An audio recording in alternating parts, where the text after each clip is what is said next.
Hello, hello. We're in the garden again today. So this morning was total rain, crazy storm, freezing, and now it's probably close to 70 degrees and I am sweating.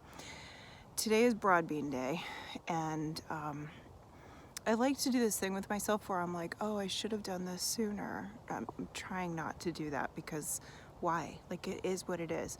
Broad beans are going in today, and that is a wonderful thing. So I'm going to show you what I have going on. I came over here just to get out of the sun to say hello real quick, because it is in a very sunny spot. I have to put more supports in.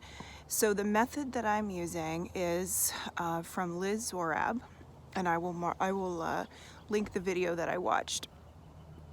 And she basically puts in supports and then ties twine in sort of a zigzaggy motion around them. I'm unsure whether I should plant them first or do the twine first. I think I'm going to be planting them first because I'm just a little worried about my access to getting them planted once I have all of that twine up there. So I keep glancing over there because I'm actually looking at them as I'm thinking about this. So that's what I'm going to be doing, and I'm going to show you right now what I've done. Is I have most of the supports in. I have not done the twine yet, and I have the broad beans. These were the broad beans that I started in the toilet paper tubes. They have done fantastically well. The reason that they're so great to start in the toilet paper tubes is because the roots don't get bound up and curled. Now, I did not know this was an issue when I did it. I just wanted to try toilet paper tubes. It wasn't that I was being clever about this particular vegetable, but it turns out it was a smart idea. So I got a little stick. I can't find my actual measuring stick that Dave made me, but I got a little stick. It's 9 inches apart, and I read anywhere from 8 to 12 inches is okay. And so I've just laid them out, and then I'm going to just dig them in. These will be dug in, even though I'm trying not to dig many things in. These will be dug in. Because it's a substantial amount. It's the toilet paper tube, basically, that has to get in there. But it shouldn't be too bad. And the toilet paper tubes are starting to break down a little bit, so it shouldn't be long once they go in the ground. Okay, let's go over there. It's so sunny, so I just have to watch for shadows right now. Okay, so you can see I have them all laid out on top of some new compost. I have not put mulch in the walkways yet, but I will do that as soon as I get these first 2 rows planted. So we've got, I don't even know how many we've got. I didn't count them. But you can see here I have the supports. I have sticks that I've put in the ground, and then I've got twine, and I'm going to be weaving that around. So let's just take a look at the roots here. They are ready to be planted. I even saw that there were like little mushrooms growing in the tray. I forgot to take a picture. Oh, I should remember to take a picture of this. I always forget to take pictures because I'm so busy doing videos. All right, let me do that real quick, and then we'll get planting.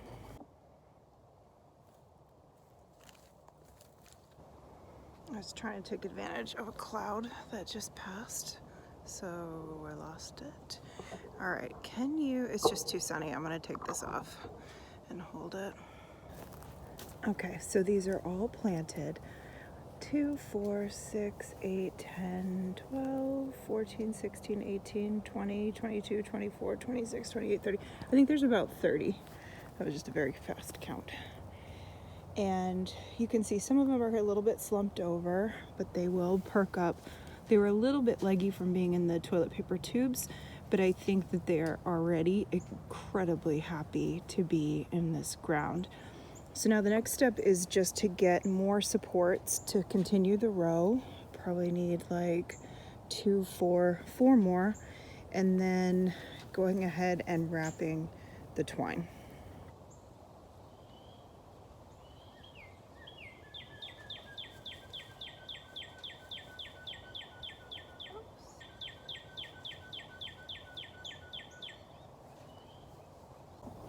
How do people make garden videos in the sun? I'm so confused. All right, here is the first level, and you can see I just wove it like on the outside, on the inside, on the outside, on the inside. So you've got a pretty good, I think this one probably needs to come in a little bit, a little better. Maybe loosened it up a tiny bit, but I think it'll be okay.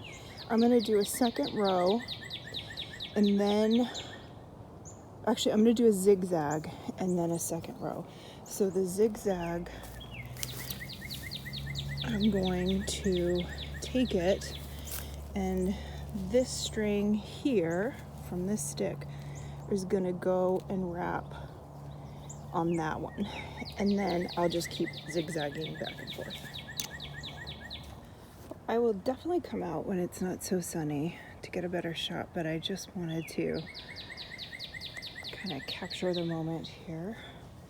It looks really cool. I'm not sure how cool it looks on video.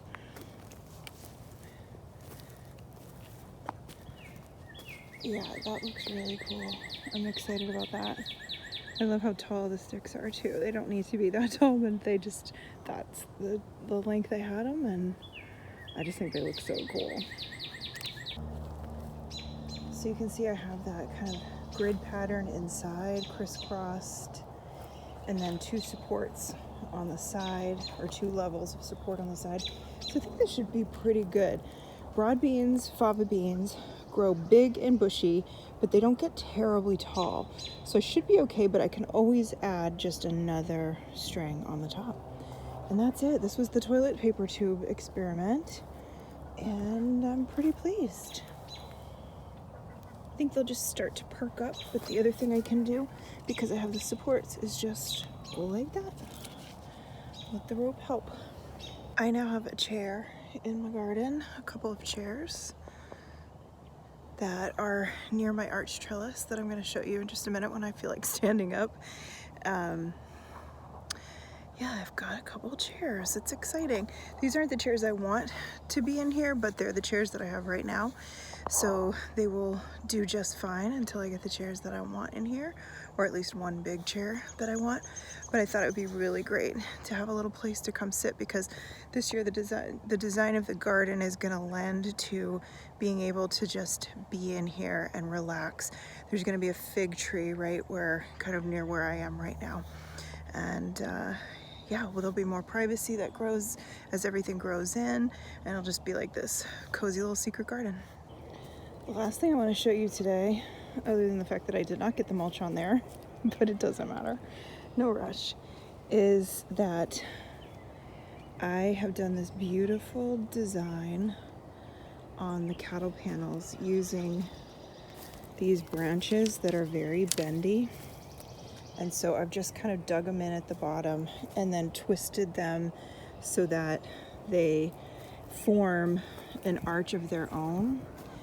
And then hopefully, once everything grows in and covers the ugly cattle panels, I will have this really beautiful, what will look like a really beautiful, sorry, that's really ugly back there.